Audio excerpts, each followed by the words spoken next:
Okay, this is Avalon Zelena from the perspective of the shopping center nearby. Um, it's Arson is here. It's a supermarket, Foxtrot, like an electronics store, like Circuit City in America or L Shop in Norway. So yeah, you can see over here have car wash. They renovated the facade of this building. So this is just the video is going to be a little bit about the area, and I'll walk back to Avalon and talk. Today is, I think, February 18th. It's Saturday, February 18th. Yeah, so I just came back yesterday against the wishes of both America and Norway. You know, they gave us advice to leave Ukraine, but you know, I don't see any danger here because it would be reflected in the exchange rates. And the exchange rates have been fairly stable. The only reason why the dollar is a bit stronger is because they're talking about raising interest rates.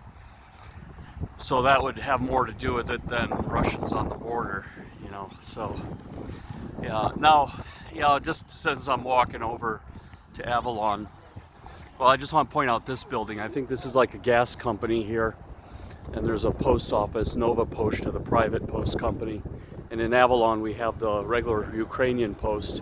So you have plenty of options to get your Amazon here. And I'll be testing Amazon to see how fast they come. So yeah, there's the Avalon building behind the woods. Maybe I'll just take this approach here. You gotta watch the traffic here. It's not the motorway where the cars stop for you. You gotta have situational awareness. You know, so yeah, we'll go climb up the hill.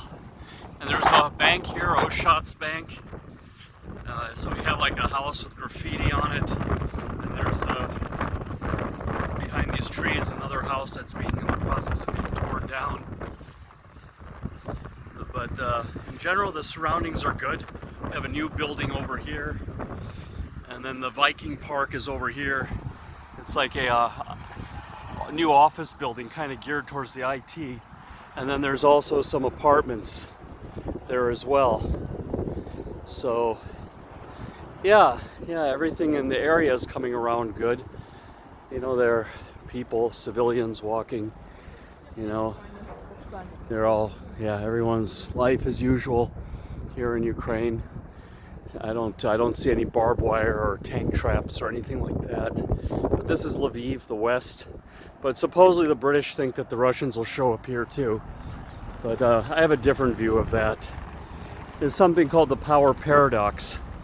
Right now, Russia is most powerful behind the line, doing the threats. It's putting up the oil prices. They're making a lot of money off the higher oil prices, able to take care of their inner circle without any bloodshed. The war is a big expense. You know, the threat of war is a big revenue generator. So that's something to think about. And there's this thing called the power paradox. Every time you use your power, you lose it. So once they do cross the border, then all is lost. All the Western countries led by America will find ways around the Russian energy. You know, Trump will come back. You know, fracking will be back in vogue, and you know, lifting all the barriers to traditional energy production, coal and oil and all this stuff will be reversed. And everyone's priority, instead of saving the environment, will be to get off Russian dependence. So yeah, here we have some construction in front of an older building. This Profi Cosmetics, this shop here, has moved over here into Avalon, into the shops. And so we have a bus stop here as well. There's two buses that will get you into the center in about 15-20 minutes. So yeah, this is our home. So there's the I'll just zoom in here. Yeah, there's the new Profi Cosmetics. But anyway, back to this power paradox. So once the Russians do actually cross the line, it's gonna be pretty, then the whole mood of the world will change. You know, you'll get like a, you know, more hardliner back in Western nations, more nationalistic leaders, because it'll have an immediate effect on the energy prices. And all the people will be promising to do all they can to get off the Russian energy and to get the energy prices low, and that means lifting environmental restrictions.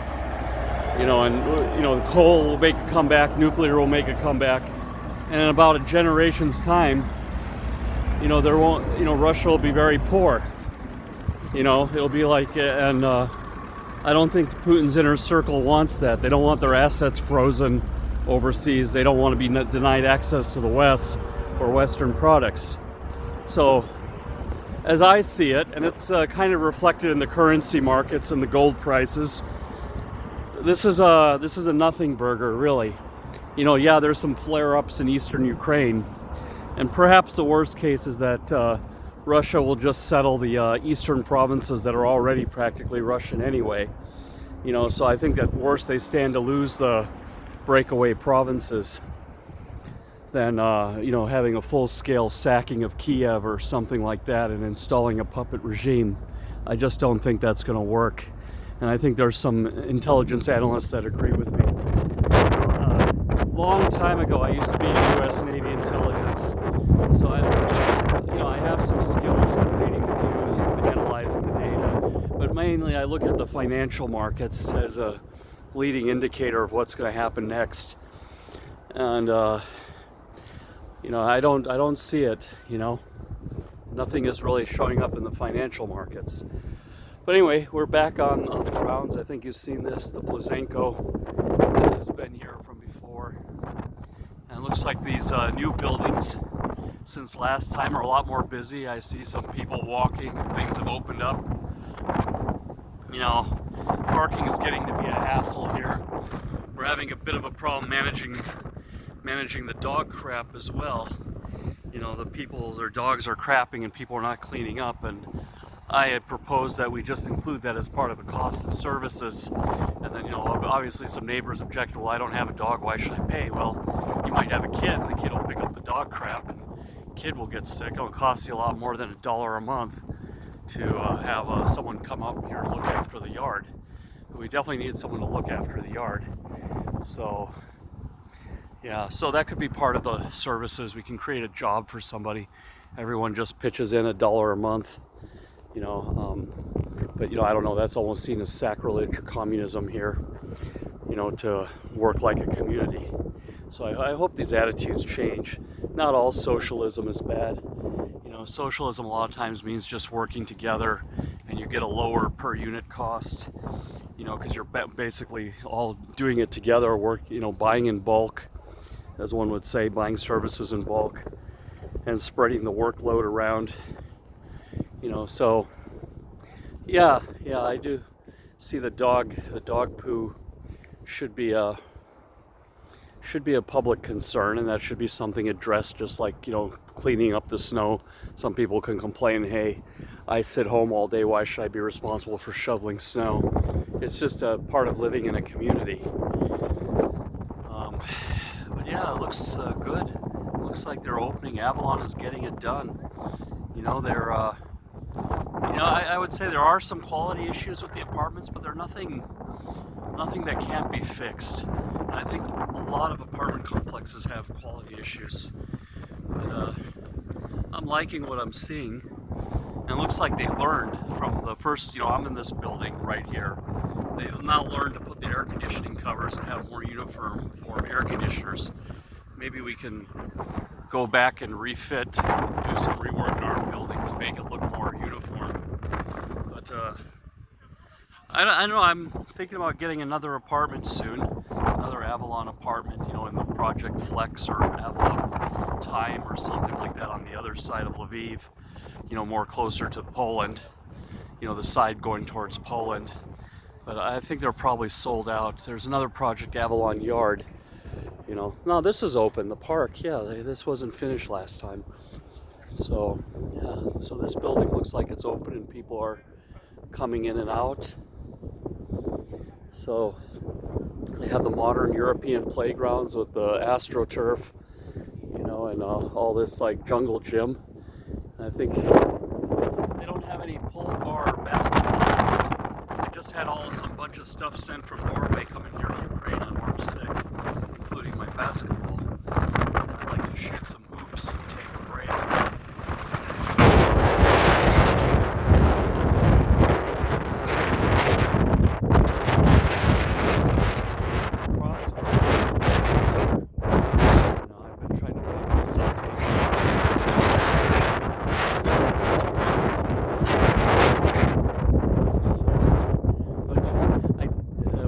find a gym.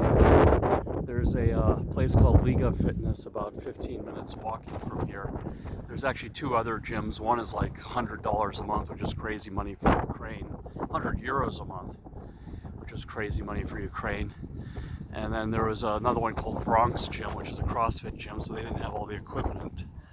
But it was fairly cheap. It's like 400 hryvnia, you know, so I think that's like $15 a month or something.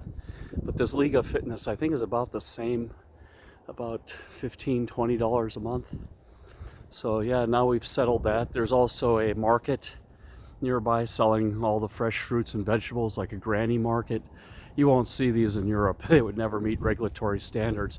I mean, they're having like chickens hanging and all this stuff and selling raw meat, you know, in not the best conditions, but the fruits and vegetables in those places are pretty good. But you generally should wash them because, you know, they don't have this European standard of food handling here.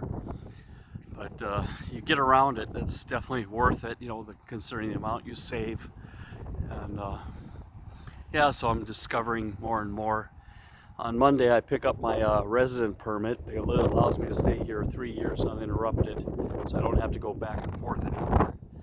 So I'll only be going abroad when I need to for business trips. You know, so that won't be so often, 4 or 5 times a year. So I'll be able to like settle myself here and enjoy the life a little bit more. But yeah, so bottom line, Avalon, it's moving. I'll probably do another video in a month or two when more of this stuff is completed. You know, more of this work is done. And yeah, and give an update. I can say that on the inside of the buildings, they're starting to repair the walls and all the damage that was done from the renovations. But yeah, bottom line, I'm unfazed by the recent news and media and Joe Biden's ranting and all of this. It's just not supported in the currency prices. You know, if there was an attack coming, the dollar should be like 35 against the hryvnia. It's like 28.05 today. That's well within the range. It's been in that range, you know, 24 to 28 for years. It hasn't jumped out. And the euro is actually depressed. The euro is usually around 33, 34. Euro's around 32. And so the currency tells the story. The currency tells kind of like that people are confident that everything will be okay. If there was going to be an attack, people would obviously be dumping the currency here. Everyone would be selling their hryvnias and buying foreign currency. And you're just not seeing that here. It's not reflected in the prices, that's for sure. So, and there's two markets. There's the bank, you know, that pays the government prices, and then there's these like little private currency booths, and they're not offering any premium for foreign currency. I got 3.05 for my Norwegian kroner today. You know, in the past I've even gotten 3.1 before the crisis, and it's been all the way down to 2.9, so it's in a range. Everything is okay. But anyway, that's enough. We can hear some renovation. I'm gonna go downtown and get some lunch, and I hope you all have a good day.